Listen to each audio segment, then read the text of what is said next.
E aí, pessoal, beleza? Tudo bem? Hoje a gente vai seguir, né, a parte de eletrólise, né? Então, na nossa última videoaula aí, eu expliquei para vocês o conceito de eletrólise e falei sobre a eletrólise ígnea, certo? Hoje a gente vai ver a parte da eletrólise aquosa, certo? Vou compartilhar aqui com vocês os slides, tudo bem? Para que você possa acompanhar melhor aí a aula, tá? Então, vamos lá.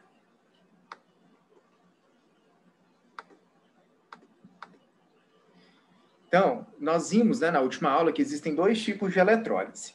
Nós vimos a eletrólise ígnea e hoje nós vamos ver a eletrólise aquosa, né? A diferença básica entre elas é que na eletrólise ígnea é a eletrólise que ocorre na ausência de água, né? Como substância que sofreu fusão. Já a eletrólise aquosa, o próprio nome está falando, né? É a eletrólise que ocorre na presença de água, certo? Então, é importante você saber qual é a principal diferença, né? Entre a eletrólise aquosa comparada com a eletrólise ígnea, certo? Uma observação muito importante na eletrólise aquosa deve-se levar em consideração a facilidade de descarga dos íons, ok? Essa é a tabelinha. Para você saber trabalhar com a eletrólise aquosa, você tem que saber essa tabelinha. Então, quando você for fazer o seu resumo, né, aí passar para o seu caderno, essa tabelinha tem que estar presente, ok? Facilidade de descarga dos cátions em ordem crescente. Então, olha só. Os metais alcalinos, né, os elementos da família 1A, ou grupo 1. Os metais alcalinos, que é a família 2A, ou grupo 2. E o alumínio, tem menor facilidade de descarga, ou seja, tem menor prioridade de reação do que o H+, que tem menor prioridade, né? Tem menor facilidade de descarga do que os demais cátions. Ok? Então é importante você entender isso, tá vendo? Facilidade de descarga dos cátions em ordem crescente. Então, família 1A, 2A e o alumínio, né? O Al+3, tem menor facilidade de descarga, menor prioridade na hora de você analisar a eletrólise aquosa do que o H+, que tem menor prioridade do que os demais cátions, ok? Em relação aos ânions, os ânions que têm oxigênio e os fluoretos, né, que é o F-, tem menor facilidade de descarga, ou seja, menor prioridade de reação da eletrólise aquosa do que o OH-, que tem menor prioridade, né, menor facilidade de descarga do que os ânions que não têm oxigênio e o hidrogênio sulfato. Ok? Então, essa tabelinha é primordial para você conseguir resolver os exercícios de eletrólise aquosa. Sem essa tabelinha, não consegue fazer. Não tem jeito, ok?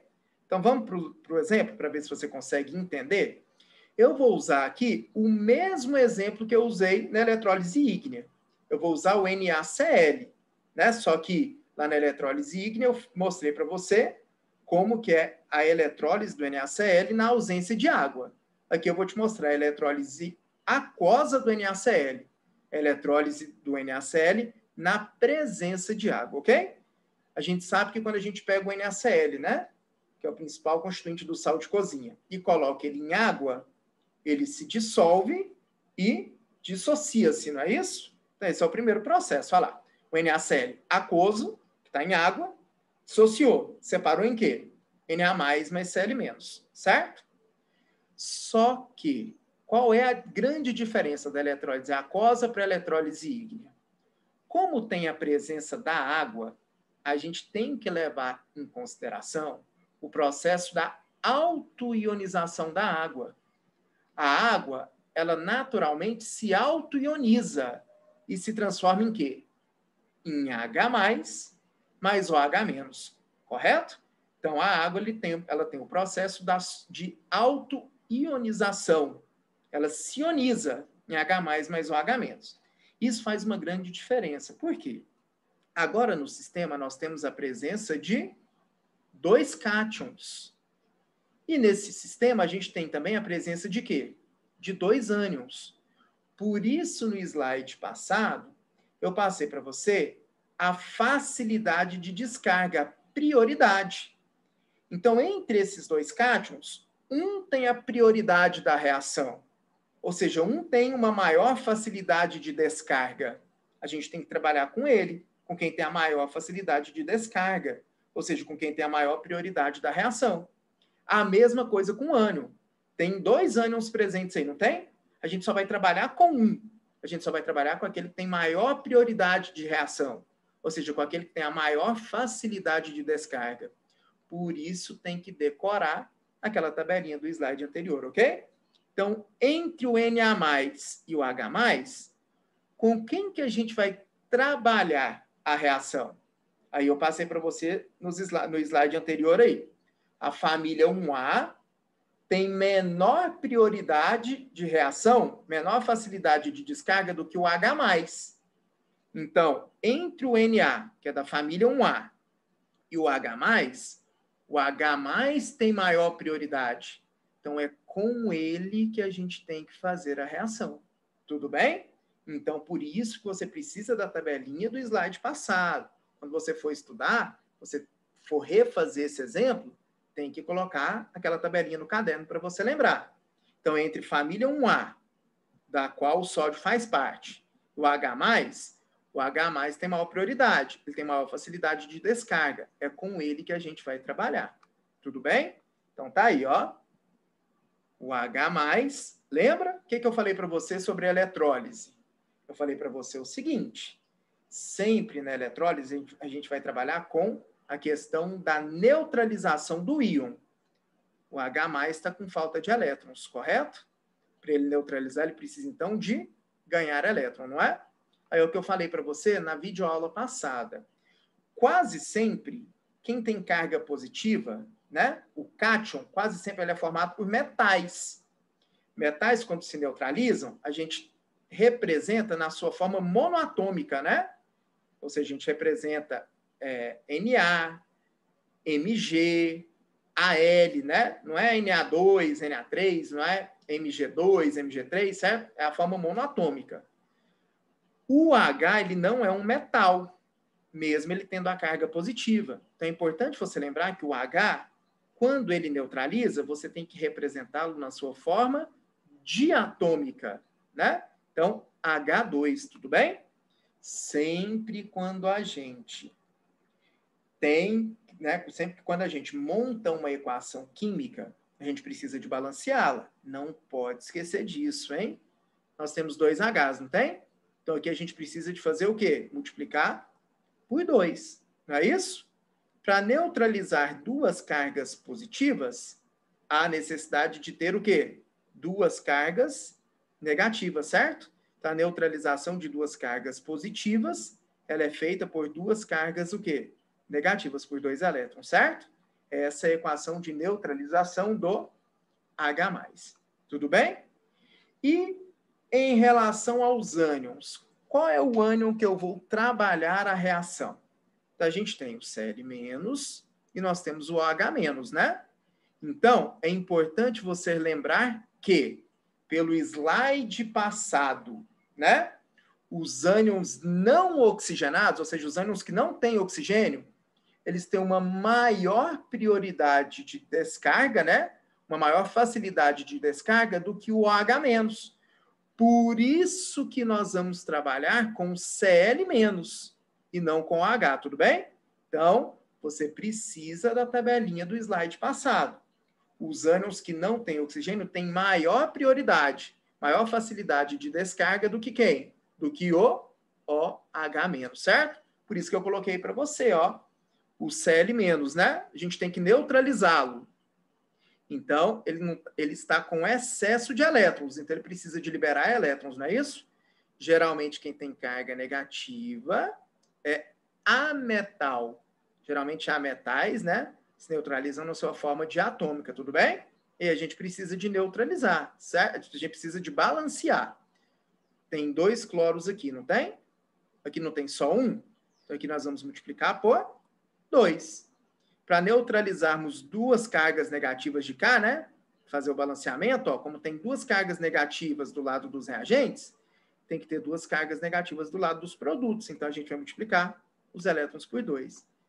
Ok? Então, essa é a diferença da eletrólise aquosa para a ígnea. Na aquosa, você vai ter 2 cátions e vão ter 2 ânions. Você tem que saber quem tem a prioridade do cátion para você trabalhar com a reação e quem tem a prioridade do ânion para você trabalhar com a reação. Como é que você vai saber isso? Através da tabelinha que eu te passei no slide anterior. Tudo bem? Agora, tudo vai depender do que o exercício te pede, né? Se o exercício te pede a equação global, a finalidade da equação global, né, cancelar os elétrons, do jeito que está aqui, a gente pode cancelar, não pode? 2 elétrons antes da seta com 2 elétrons depois da seta? Podemos cancelar. Caso a quantidade de elétrons não seja a mesma, a gente pode multiplicar uma reação ou as duas por qualquer valor, desde que a gente iguale esses elétrons, né? Então, podemos cancelar 2 elétrons com 2 elétrons. Tudo bem? O que mais que a gente consegue cancelar? Nós temos 2H+ antes da seta. Aqui não tem um H+ depois da seta? O que a gente pode fazer com essa equação aqui? A gente pode multiplicá-la por 2, não pode? Para que eu consiga cancelar 2H+ antes da seta com 2H+ depois da seta, certo? Aqui nós temos 2 Cl- antes da seta. Aqui não tem Cl- depois da seta? Então aqui a gente pode multiplicar por quanto? A gente também pode multiplicar por 2, né? Para cancelar 2 Cl- com 2 Cl-. Então, como nós temos 4 equações, a gente vai somar as 4 equações para chegar na equação global. Não tem mais nada para a gente cancelar, né? Então, a gente copia tudo que sobrou. Ó. O que sobrou? 2NaCl mais 2 águas, produziu 2Na+, mais 2OH-, mais H2, mais Cl2. Ok? Seu exercício pede qual substância foi formada no cátodo. Cátodo sempre ocorre, né? O cátodo sempre é aquele eletrodo, né? No qual ocorre a redução. Quem sofreu redução? Não foi o H+, pessoal? Então tá aí, ó. A redução sempre ocorre no cátodo, independente de ser pilha ou eletrólise. Só muda os polos, não é? Na pilha você sabe que o cátodo é o polo positivo. Aqui vai ser o polo o quê? Negativo. Tudo bem? Qual foi a substância produzida no ânodo? Você sabe que, independente de ser pilha ou eletrólise, no ânodo ocorre a oxidação, não é? Quem oxidou não foi o Cl-? Foi ele que perdeu elétrons, né? Perda de elétrons é sinônimo de oxidação, não é? Então tá aí, ó. Oxidação ocorreu no ânodo, né? A diferença da eletrólise para a pilha, nessas características, não é o polo? Você sabe que o ânodo é o polo negativo lá na pilha. Aqui ele é o polo positivo. Tudo bem? Então, o H2 foi produzido no cátodo. O Cl2 foi produzido no ânodo, certo? E o que é interessante nesse processo da eletrólise aquosa? Muitas vezes são formados, são produzidos subprodutos importantes para a indústria, né? Então, olha só. Aqui nós temos o Na+, com OH-, não temos? Na+ e OH- não formam o NaOH? O NaOH é o principal constituinte da soda cáustica, né? Então, como subproduto da reação, nós temos a produção do quê? Da soda cáustica, né? Pode ser muito importante dependendo do tipo da indústria, ok? Então, é assim que nós vamos trabalhar a eletrólise aquosa, certo? É muito importante você identificar essa eletrólise aquosa aí. Tudo bem? Beleza? Gente, caso, tá? Caso, ok? O exercício peça para você alguma substância, para você trabalhar eletrólise aquosa de alguma substância, que você utilize o OH-, aqui a gente trabalhou com Cl-, ok? Mas caso algum processo de eletrólise aquosa você tenha que trabalhar com OH-, é sempre essa a reação do OH-, ó. 2OH-, tudo bem? Certo? Vai se transformar em H2O mais meio de O2, certo? Mais 2 elétrons. Então, sempre que você precisar, tá? Sempre que você precisar de trabalhar com a reação do OH-, esse vai ser o processo, ó. 2OH- sempre vai se transformar em água, mais meio de O2 e liberar 2 elétrons, certo? Então, mais uma vez, ó, no nosso exemplo, nós trabalhamos, nós utilizamos o Cl-, não foi? Ele tem a prioridade em relação ao OH-. Em algum processo que você tenha que trabalhar com o OH-, esta vai ser a reação do OH- que você sempre vai trabalhar na eletrólise aquosa.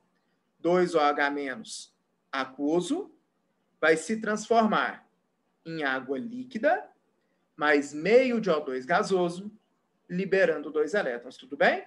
Então, esse vai ser o processo de oxidação que vai ocorrer no ânodo, que no caso da eletrólise é o polo positivo, tá? Então é importante passar essa reaçãozinha para vocês, porque ela é um pouquinho diferente, né, das outras reações que a gente geralmente trabalha, ok? Então não esquece, tá, de refazer o exemplo da aula, né, e pegar aquela tabelinha do slide que eu apresentei para você e passar também para o caderno, tá bom? Então é isso, pessoal. Valeu, muito obrigado, até a próxima. Tchau.